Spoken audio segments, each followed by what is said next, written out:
ரஷ்யாவில் பள்ளி மாணவிகள் கர்ப்பம் தரிக்க அரசு ஊக்கத்தொகை வழங்குகிறது.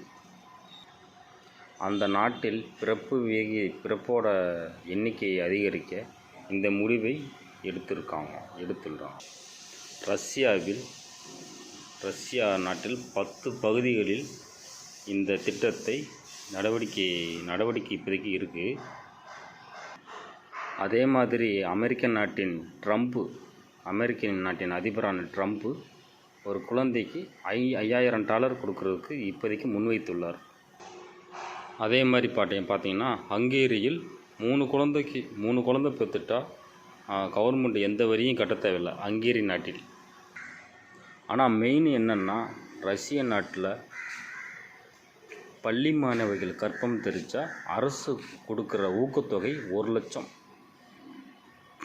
இது எதனால் பார்த்தீங்கன்னா அந்த நாட்டின் மக்கள் தொகை எண்ணிக்கையை அதிகப்படுத்துறதுக்காக இதை பண்ணியிருக்காங்க. ஒரு நாட்டின் வலிமை அதிகப்படுத்துறதுக்காக மக்கள் தொகை அதிகமாக இருந்தால் தான் நாட்டின் வலிமை அதிகமாகும்.